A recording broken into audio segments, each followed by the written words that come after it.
How You is know what, my son, of course, I mean, I'm old school, so there are those sensibilities like, don't cry over spilled milk.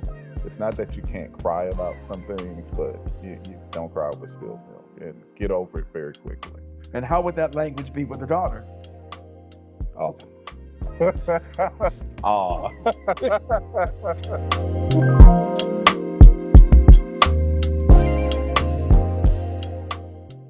What's up, family? And welcome back to the Dr. G.L. White Show. Now, listen, as you know, this is not your average podcast. Around here, we talk about real life, relationships, fatherhood, purpose, all the things that make us laugh and even sometimes lose our mind. Now, today I'm honored to be joined by a brother I've known for more than 32 years, Dr. Jarrod K. Grant. Dr. Grant is a political scientist and an instructor at Clark-Atlanta University. He's a proud graduate of Wilberforce University and a two-time alum of Clark-Atlanta University, where he earned both his master's degree and PhD. He's a historian, but more importantly, he's a father of two beautiful children, a son, 27 years old, and a daughter, 17 years old. And so today, we're just going to explore a little bit about the differences in that relationship of father and son. So I want to say to you, welcome, bro. Glad to have you. All right, bro. And I'm ready to kind of get into this discussion. All right. Now, your son, what's his full name? Y'all got to hear this. Give me your son's full name. So his name is Tariq Malik Jop Tigget Grant. And so those names, Tariq was a famous Moor who crossed the Iberian Peninsula. Y'all, this is what happens when your daddy's a historian. So just put your seatbelt on. Okay, go ahead. Go ahead. And so I wanted him to have his own name. Okay. And So Tariq. he started the siege of Europe in 711 AD. Okay, so there's the Tariq. Malik was just a great name. It just means Lord or King. Okay. Diop, some people will say, but West African name of a famous scholar, Okay. one of our most important scholars of the 20th century, Sheikh Okay. Diop. And I had the family actually chose that. They had a series of names. Family chose Diop. Uh-huh. Okay, I see your influence on the family. All right, keep But going. I gave them the list of what they could choose from. So you gave them the list of names. Okay, keep going.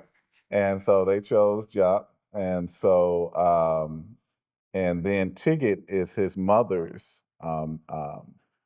maiden name. I love that. I love that. I love so that. that we Okay. could attach that side of the family to him as well. And then, of course, his last name is. So Grant, so you spoke all this here. This is hilarious. But I will say this, though. A lot of things that people take for granted is that there's a lot to be said about the naming process.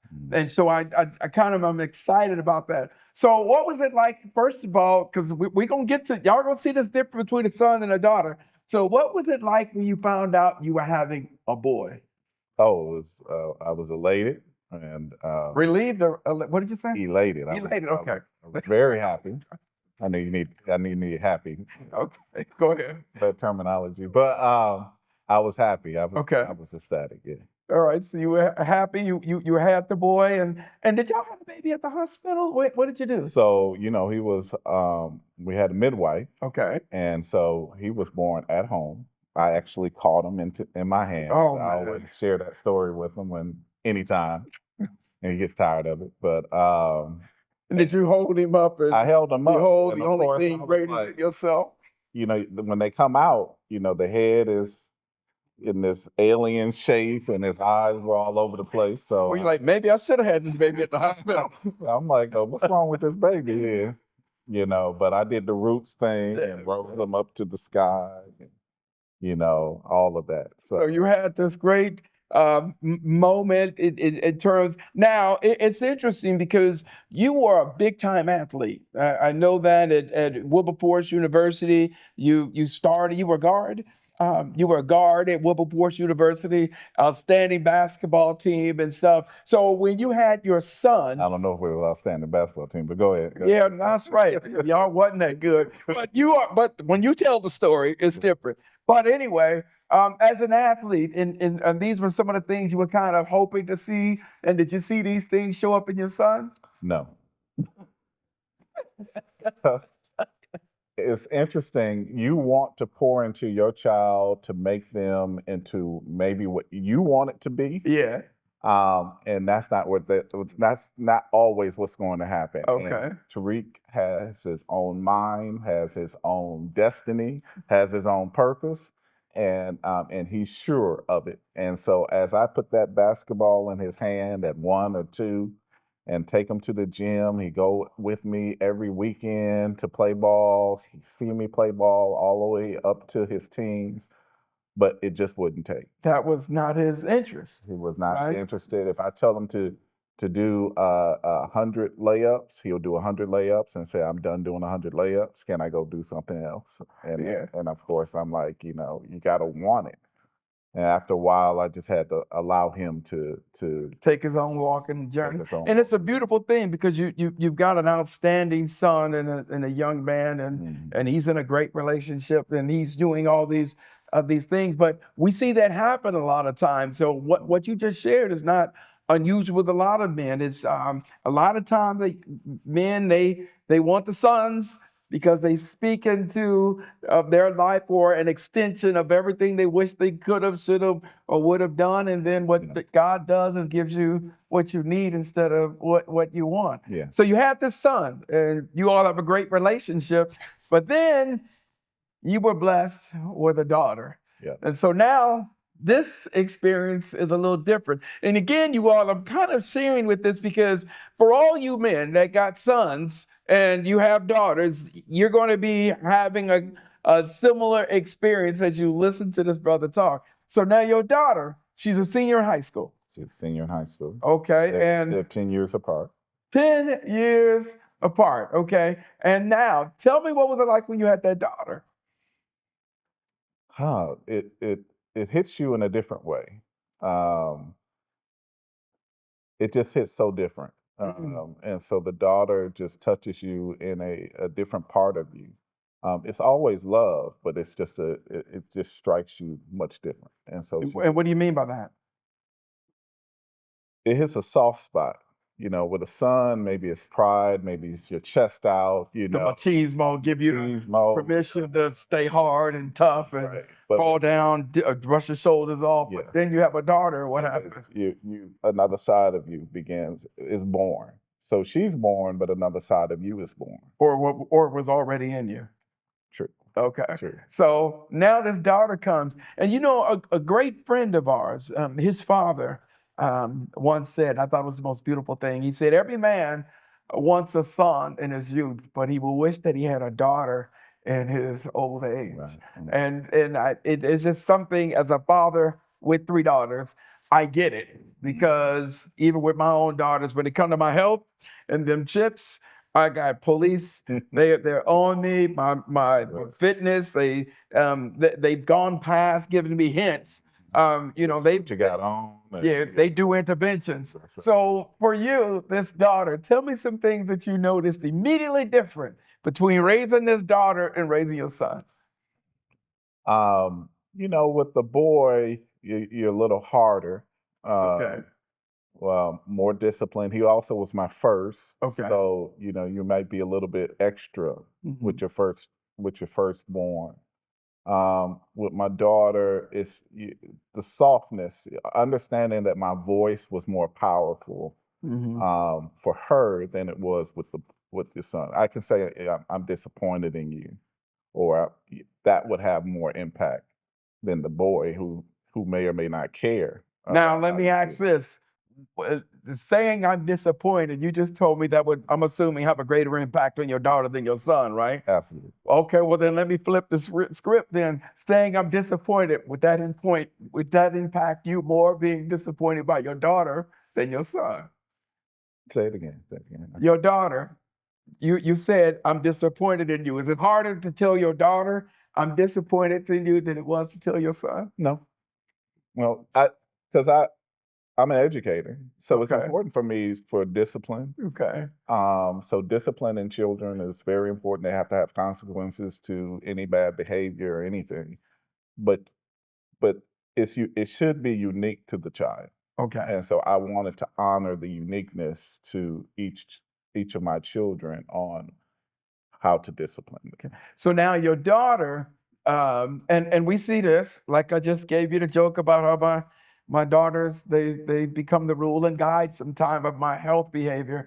Is your daughter like that? Does she get on you about your dress or your clothes? Or tell me about that. Absolutely. She's always, what do you have on? If she's on the phone, what are you going to put on?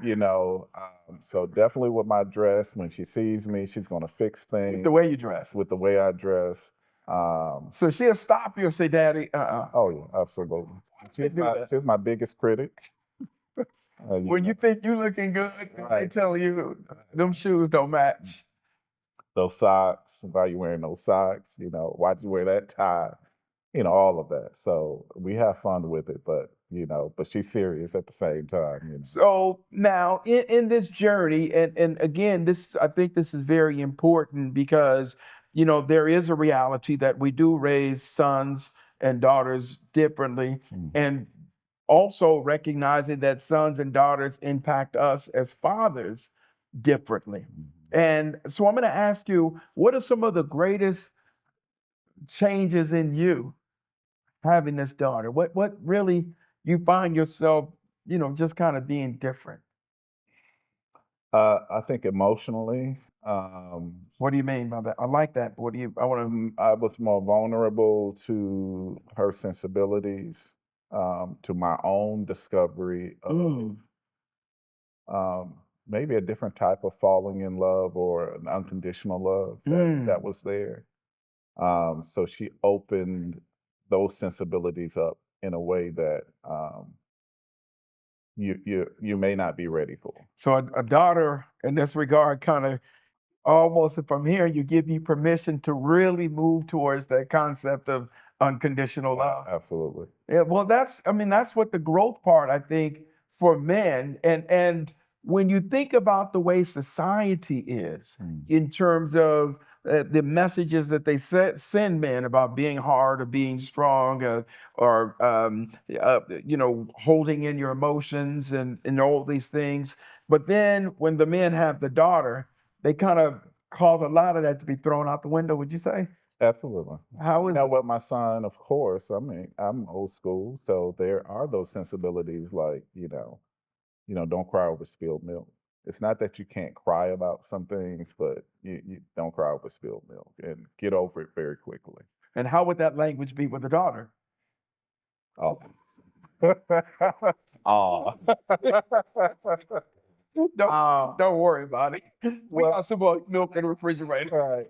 Well, it will be less, while at the same time, it's, it will be less, but definitely maybe more huggy. Yeah. Now let me say this. Now, some people looking at this might say, but that's hypocritical, that we would be like that. But is that really hypocritical? No, I think the boy and a girl are different.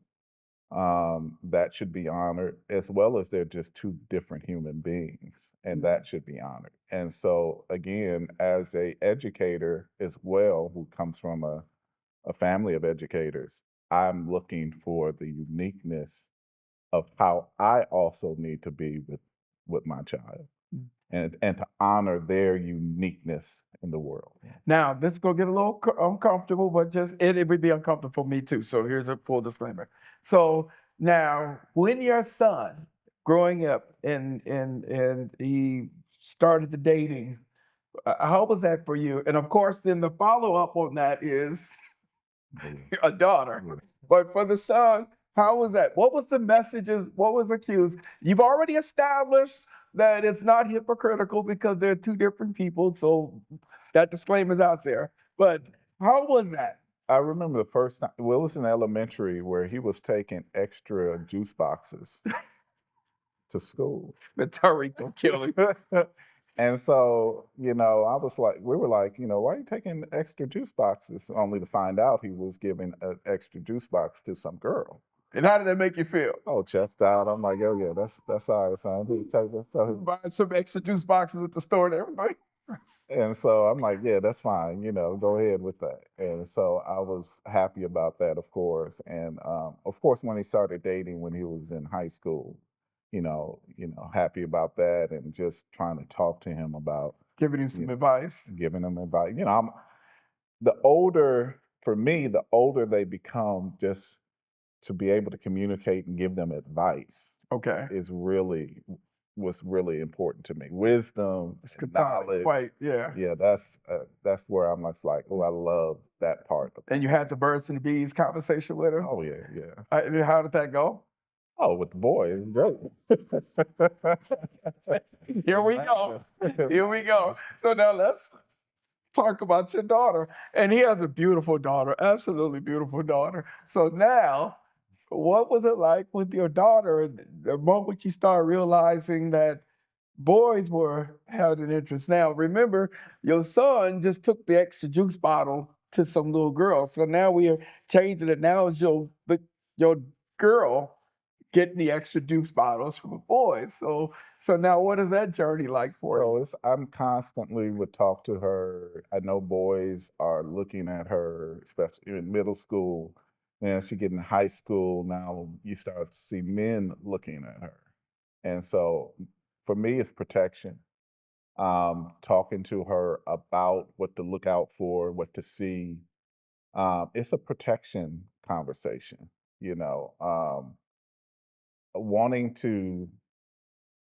her to maintain her innocence and Huh? her just to maintain things for a lot longer. Now, very quickly, it's a two-part question. So you told your son a lot of things about girls. Absolutely. What did you tell your daughter about boys? Real talk. Oh, real Real talk. talk. I told her how dangerous boys are. How uh, dangerous. how dangerous. You wait. How dan- You made them dangerous. I made them dangerous, and I made them uni-focused. They focus on one thing in many instances. So you have to be careful of what type of relationships you want to enter into, and know that the intent behind young men with all of this energy and what's going through them and what's going through their body, they don't have the same sensibilities that you Mm, have. And mm. so I wanted to protect her, And of course, she said, "Were you that way?" Look, I was getting, I was getting ready to do this elaborate thing. I was going to say, in the social work profession, we talk about the use of self. Did you use yourself? But because I know your daughter, she cut to the chase. She asked She you, said, were you like that? What'd you say? I said, "Yes." Wait, what? I said, "Yes," because I said, "I don't want you to have." Of course, if I like someone, and as a boy, if I like someone, I want to, maybe develop the relationship. But at the same time, that was that other side that that wants to get straight to a physical thing and not care about anything else. Yeah. So now this becomes a very interesting balance when we set the humor aside and really just kind of think about this for a moment, because what you're now dealing with is the very thing you're warning your daughter about. You also have to teach your son not to be. Does that make sense? Exactly, which I wasn't in danger of with my son. My son a really was a really good boy. It's a perfect baby. Oh, it's perfect, good boy, and he's a good man. My fear for him was being too good. Wait, stop, stop, stop. Your fear for him was what? Being too good, What does that mean? meaning he would sacrifice himself, his feelings, everything else to accommodate. Um, and never also include himself. Or to accommodate a young lady. Accommodate a young lady, and never include himself. So I also wanted to foster into him he should have to have the confidence to say what he also wants in the relationship, or typically it's like you can also say, "Hey, let me take you to the movie," instead of saying, "What movie would you like to go to?" I was telling him, "You should have a plan." what is your plan? What is your plan for when you go out on a date? And so that was for him to have that confidence and not necessarily be codependent or dependent upon um, whatever it is that she may want to do. Not that that's not important as well. I want him to have that as well. But also, what is it that you want to do that you could say, let's go to the museum, let's go to see this movie, as well as ask those questions. And what I saw him doing is sometimes maybe sacrificing them. And that made you a little nervous. That made me nervous Okay. because So, but then your daughter, because she's a lot like you too now. So, what made you nervous about her behavior? If you were worried about him being too, I guess, in tuned or accommodating, did you have any concerns with regard to your daughter?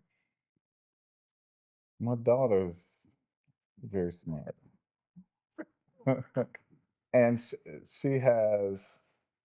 she's very confident. She's soft but extremely confident, softly aggressive, so to speak. Or And so assertive, I I guess, know yeah. she's assertive. I think that's the better word. And so she could run the relationship. And so I wanted her to, be balanced about that as well. I like it, because she's not going to hold back on what her needs are, what her wants are, and things of that nature. While at the same time, I want her to make sure that she's finding a balance too. Now, in general, just kind of as I really think about our conversation, that and I hope that you are watching this, that you see that this is a form of parallel parenting that is a little different, and that we would hear in terms of custody issues. This is a parallel parenting that really honors and values, as Jarrod has talked about here, that we do parent our sons and we do parent our daughters differently, and we respond to the upbringing and the raising of our children, I think, differently. And would you say that's okay to do that? Absolutely. Absolutely. I think we should. I think we should honor, of course, who they are. You should honor what they're becoming. You should honor their uniqueness. I honored the boy that he was. I honored the girl that she was, and I continue to do that. And so, absolutely, you have to find that they are unique beings, and you should. In education, what I would call it is we foster an idea to differentiate how because we know students learn differently. And so you want to educate based upon how all of the students learn. So you do the same thing with young people, whether based upon gender or based upon just the proclivities that they have for certain things. And so I wanted to make sure I was fostering and facilitating. And I think just kind of as we bring this to an end, I think certainly, your spirit and your demeanor, and it kind of resonates in your children. And I think definitely, you've done an excellent job in the raising of your two children. And I think to end this, the other part that's really powerful here that we give the honor to is that um, you were an excellent co-parent too. I think Yeah, definitely their mother with was great Tariq's as well. mom and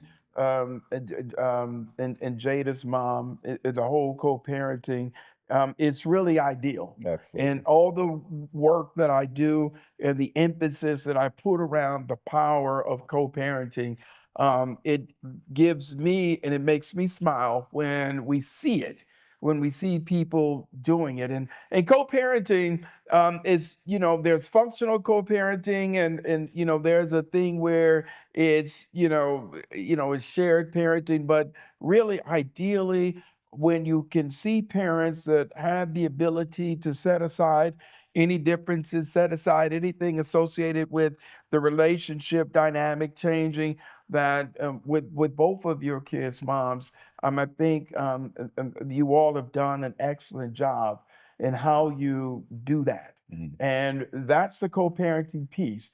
And when it's done right, even when we as parents, you may not have the ability to be in that home 24 hours a day. A best case scenario is when you can have the co-parenting, have the amount of ongoing involvement, which is what we see today. So this co-parenting piece, it takes some time, it takes some work. Like I said, not everybody get it right.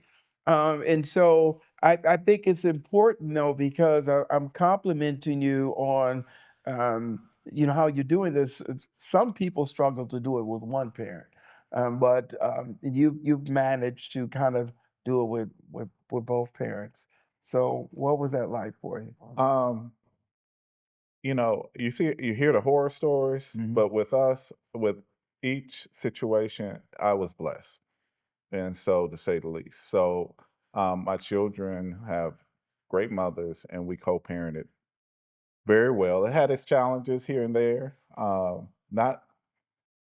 Not harsh or bad challenges. They were pretty light, but I feel that we were blessed and we were able to have a meeting of the minds when it came to how we wanted to continue raising our children. Did it start that way from the time?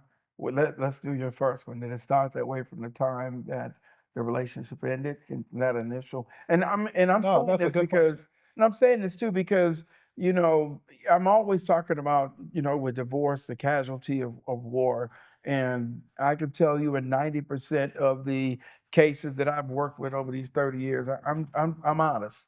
When I look about that over the years, really immediately following that is terrible. So how did you do that? Well, it's I've told you before. Divorce is the devil. But And the first time, hold on, the first time I ever heard you say that when we had that ritual for my son-in-law when he was getting married, and when you said that, it stuck with me. So and I think everybody knows the devil, but tell me how that showed up in the co-parenting stuff. well, just to make the adjustment, because when you're married, of course, it's all institutions, all relationships, all social networks, everything is impacted. And so then those are no longer there. But when it came to the children, in both instances, is where there was a steady road. And with mine in both situations, for the most part, high school was a little different, but it was 7 days on, 7 days off. So we all shared in the responsibilities. We shared in all life decisions. What would you say you at the beginning or in that part? What would you say that you got wrong and then you made right or you got right? I mean, in that, With the raising of the children. yeah, just as a co-parent, just the co-parenting part. With my daughter, um, her mother, of course, was making her um, very independent Okay, to be able to do things. At my house, I might have still been running the shower and setting totally. everything out for her, and she's 8 to 10 years old. Until her mother was like, "You still doing that for that little baby?" And so I had to make some adjustments. I said, and she's sitting there laughing, my daughter. Like, yeah, he lays everything out for me. He does all this Did cooking. that cause some conflict a little bit? No conflict. It was just, of course, I'm just like, you can do all this stuff yourself. Just stirring up her food, I, getting food, I, almost putting it up to her. She's 10 years old. You want some more? like Negro, really? Right. And that's, I mean, real talk though. I mean, and I understand her mom very well. When my daughter got married, I told everyone with regard to her and the other mother too. I said they're warriors that'll make great wives. Yeah. But to get to that first part, it is about learning to be independent. And now in the whole co-parenting piece, you kind of babied her a little bit longer than I what you needed babied her to? way too much longer. Too much. Did she take advantage of And you? that definitely was a difference between the boys and the girls. What do you mean? Because with a boy, I'm trying to make him more independent much quicker. You stopped babying him as an infant. Oh, Huh? absolutely. That's probably so. but with her, you know, Now I am gonna say that. Now that is hypocritical though. absolutely, it's hypocritical. I agree, but I'm not. I wouldn't. I'll do it exactly the The same. same way. I do exactly the same. See, now I'm gonna go back over here though. I mean, because well, how did your son? And I'm gonna go back to the co-parenting, but just in doing that though. But then, how did your son become a one that was in tune in the that which you feared about him? Well, how the hell why he do that there? How did he? If you didn't inject that that nurturing and all the things you were giving your daughter, then how did your son become caring? So no, we still were nurturing with him. His mother's very nurturing with him, and Is that where you got it, the nurturing part from? a big part of it. Yeah, but I You also, didn't nurture him? absolutely, No, you ain't nurture. absolutely. I don't, no. But Did you but nurture? I definitely was. Or was your nurturing different? My nurturing was definitely. Well, how was your nurturing different? Um, get up and do that. No, but no, just it just was different. Yeah. You know, again, you know, I wanted to make sure that he just had the tools that he needed. Now, did you and his mom conflict about that? I mean, did she double down on the nurturing because you were doing it, as you said, different? So, and this is the with divorce and some of the dangers there. You know, sometimes you're not. Once in a while, you're not always meeting in the minds. One of the Mhm. only biggest issues, but maybe was soccer, and she was trying to listen to him on. You know, I'm tired of playing soccer. I don't want to play anymore. And of course, I was on the other side of that. Like, well, he can't quit. You know, It wasn't an issue of him not quitting, or you still had that hope of he being well, he an chose athlete the like you? sport. He chose it, and therefore, and it was with my daughter too. Now, Okay. on this issue, I was very considerate, no hypocritical in it. There's no quitting. Once you begin something, you continue on with it. Not because I want you in that particular sport or anything. That sports teaches you life in so many different ways, and it teaches you relationships. It But his teaches mama said it was okay to quit, and so y'all And had that some was the issue? nurturing part, you know. I didn't see it as we conflicted on Or to a wait, certain did degree, she but say it's okay to quit, or was it more in line with no, her she saying this was not if this ain't what he wanna do, if this this is not what he wants to do. and so you She okay. was nurturing about it. She came from that vantage point, whereas I'm like, no, you know, you suck it up and you finish playing the sport. You know, you get knocked down, you get back up, you stay with it.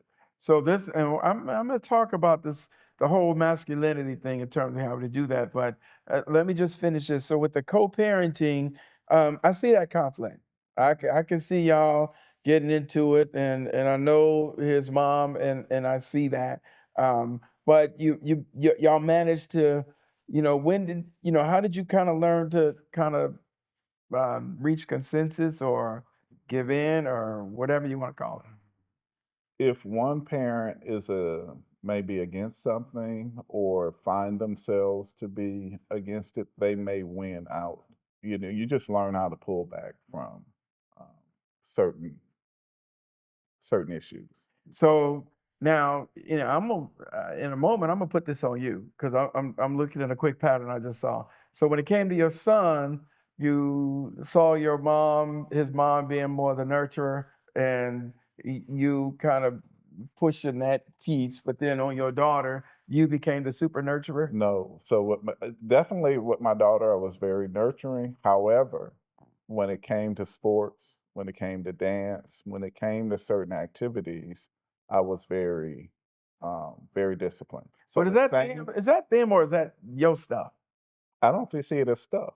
So I don't know what you're talking about when it comes No, to stuff. I mean you and you holding this thing and I'm budging No, on. no, I just think with kids, and it wouldn't matter if it's just my children, I just with students in general or young people in general, once you begin something, finish it.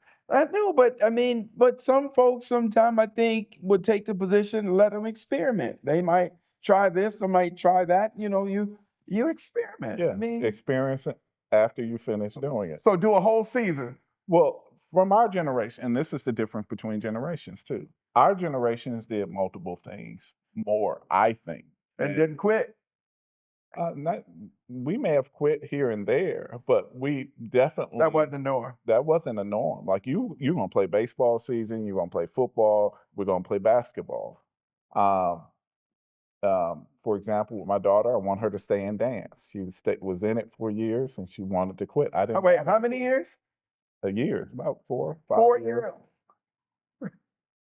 Yeah. That's a bit overdone. Well, a lot of other girls stayed with it until they were seniors. What other girls? Well, I am talking You about. talking about a year? I mean, I thought you were talking about, and she did it for a year. Oh, 4 years. you can definitely try a thing for a certain amount of time, but once you start getting into it, um, the practice of it, the investment that's made physically, cost, okay. spiritually, the costs that go into it, and then what it does for you in your own human development Now, and character development. I But was find that the is very kid? important. But was that their mom's philosophy? Yeah, the mothers also have that philosophy while at the same time, they may be listening to, you know, To them? to the child, what the child may want in that sense. And sometimes I think we go beyond what the child wants. We have to push them To into what they need. what they need. And Absolutely. that was your position. That was my Everything was what position. they need.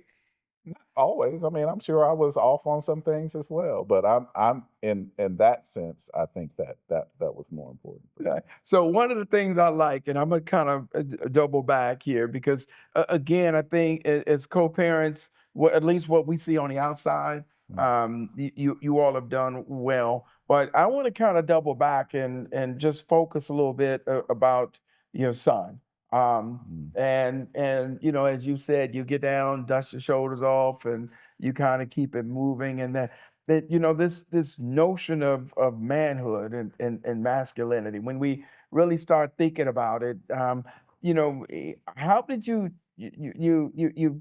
teach your son sort of like the elements of being a strong man or masculinity? What was that lesson like? So, for example, with his girlfriend, Hmm. um, my advice would always, how'd you took her out? Did you open the door for her? Um, did you pay for everything? Um, was she fully taken care Did of? you pay for everything? Well, if you're gonna take it to, my generation, that's what we did, and I didn't mind him employing the But what same if he thing. didn't want to pay for everything? Would you have seen something wrong with that? No, not necessarily. Well, what do you? But Or what happened if she would have said, "Well, I don't need you to pay for it"? then that's fine.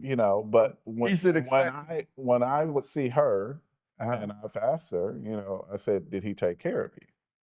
And so from her vantage point, she was like, she really liked that a father would say that, because she would always say yes, and that if she felt that she needed to tell me something, she would.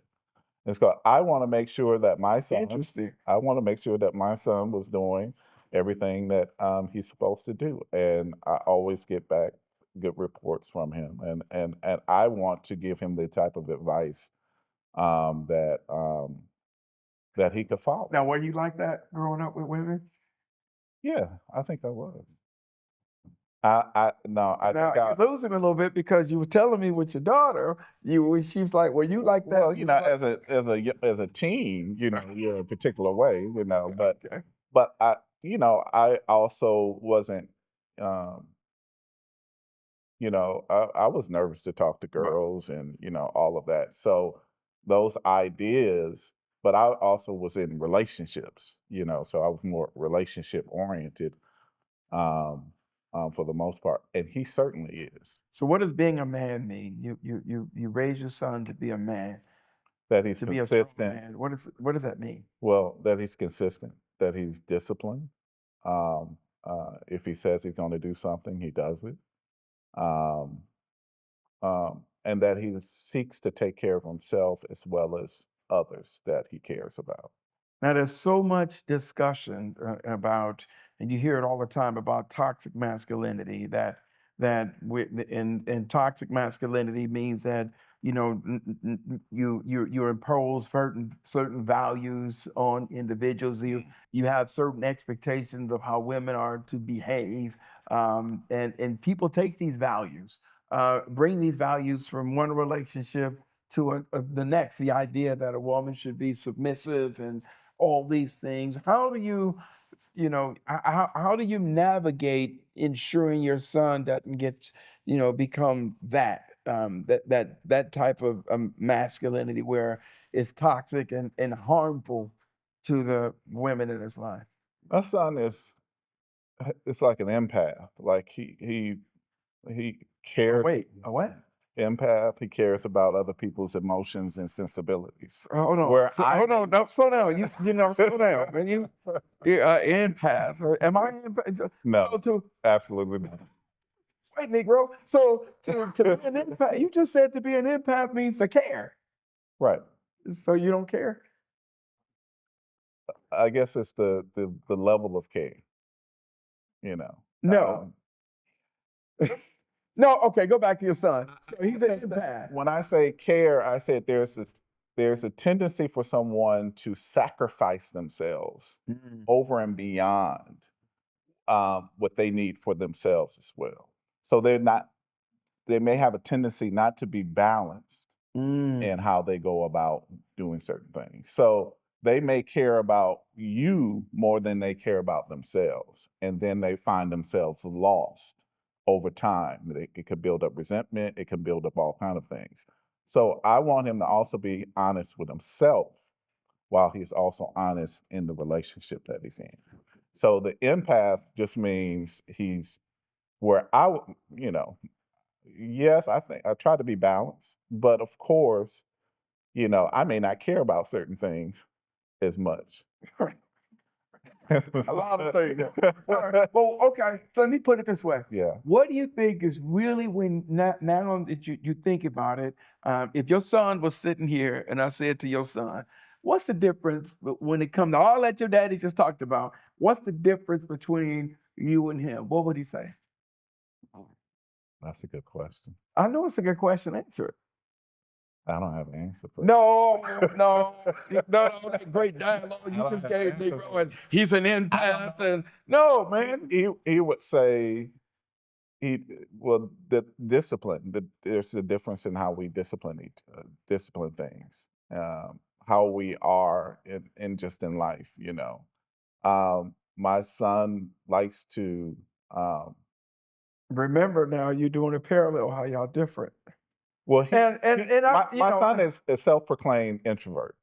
okay, He loves his introvertedness. He loves music. He loves, you know, um, he's not as outgoing and stuff. he knows how to be outgoing. He knows how to be social, but it's not his preference, of Mhm. course. And so, whereas I'm the opposite of that, so I'm more social. My daughter is very social. Um, and so she engages in people in a particular way. And so there's a difference between how my son is in that sense than how I am in that sense. All right, so let me do this. All right, just imagine, if you will, your daughter's now 24, 25, whatever, and a young man has come to you uh, to ask for your daughter's hand in marriage.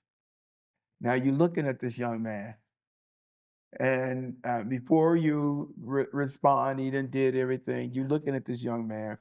Now I'm gonna ask you this: what is it that you hope he's like? What is it you hope? You looking at him? He's saying, "Mr. Grant, I want your daughter's hand in marriage." You looking at him? Tell me what you hope this young man. I hope he's strong. What does that mean? Um, Like he can lift?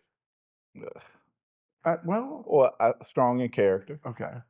disciplined in character, um, that he's truly committed, that he seeks to protect my daughter and really take care of her, and that he has the potential to be, anything and everything, that he can really do those things for the most part. I would look for some characteristics. I would look for me inside of him. What is that? But Hold on, and I'm gonna tell you that I admire that you'll look for. Why would you? First of all, why would you look for you in? And I like that. Why would you look for you in him? I think there's a tendency for people. Sometimes we marry our parent, our other parent. You marry your mother, you marry your father. Um, So I would want him to have that level of unconditional love for her, that he's willing to do whatever it takes to make sure she's taken care of. And so that's pretty much what I'm looking for. And what would you tell him about your daughter? Now you need to know this about my daughter. What you gonna say? That she'll have your back, that she'll tell you the truth, and that you need to be able to take it. And what? And you need to be able to take it. Take her truth. That's what, Regardless of how she said it. regardless of how she said it. So now, okay, well, here we go. Your son one day will be going to ask some man for his daughter's hand. Mm. What is it that man's going to see in your son? Nick, He's going to see you, right? yeah, he's going to see an exceptionally good man. And I think better than me. And I think that's the blessing and the gift. I think my son, um, character-wise, just discipline-wise, emotionally-wise, he's more in tune emotionally, I think, um, that he sees a really good human being and a really good man. And you know what? I'm gonna just say this too, man, because I don't think I've ever heard somebody say that. Let me throw everything aside. I don't think I've ever heard somebody say that um, that my son is better than me in these things. Mm. And no, I don't. I don't think I've ever heard that. You think, man? You think brothers comfortable enough to say that? You think brothers can say that? Right. You think brothers can say that the kid that they raising is better than them? I would hope so, because they should be. We're trying to raise an evolved being that's better than you. One of our friends, my daughter works at one of our friends' law firm, and he said, "Hey, she's smarter than you." And I said, "Well, shoot, then I did my job." And he wanted to rag me a little bit more, but after I said that, he was like, "Man, you ruined it," because he was like, "Okay." He wanted your defense. He wanted a defense. So there is no defense, because that's what she should be. Yeah. She should be extremely smart. Her mother is very smart, and she has those skills. We could see both of us in her, and in that way. So let me ask you this: what do you think brothers get wrong? Just in terms of being fathers, co-parenting, manhood. I mean, what are brothers getting wrong? not being consistent. That's one way.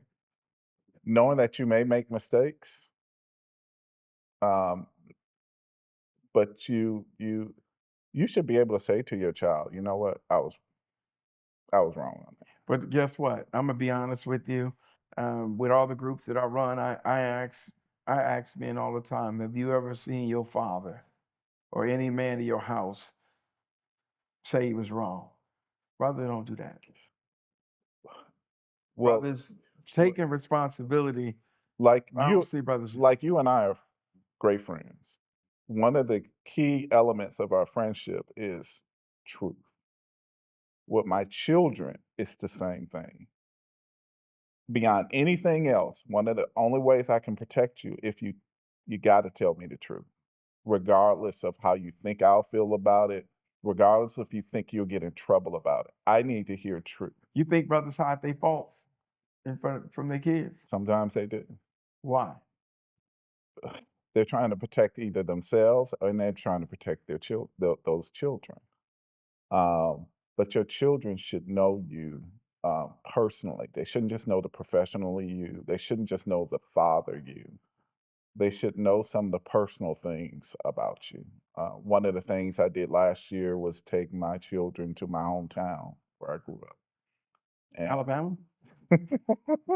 Racine, You were Wisconsin. born in Alabama. I was You raised in raised in Racine, Wisconsin. All right. And All right, just y'all come across Dr. Grant. You know, he gonna tell you he's from Racine, but yeah, yeah, all right, where I get born in my Alabama. where I get my great basketball skills, Okay. All right, which I go ahead. wanted to employ to my son who didn't want to take them, but yeah, Tariq go die laugh, baby. You go die laugh. We hear that. All right, go ahead. But no, but well, I wanted to take them there so that they can see, where I come from, with the houses that I grew up in, maybe friends that I had grew up. I even introduced them to an old girlfriend. wait, stop. You introduce why in the hell would you introduce your kids to an old girlfriend? Um, Again, they saw something different.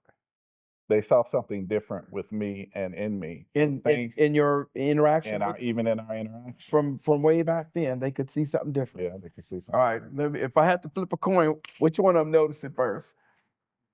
Well, my son didn't really care, but No. my daughter could see everything, and she voiced her opinions, Yeah. as it pertained to it. Now, let me just do this here. I mean, I think this is cool, but I think one of the things me and you had a long conversation about is as our kids kind of go through them stages, they're clingy. Is she a daddy's girl?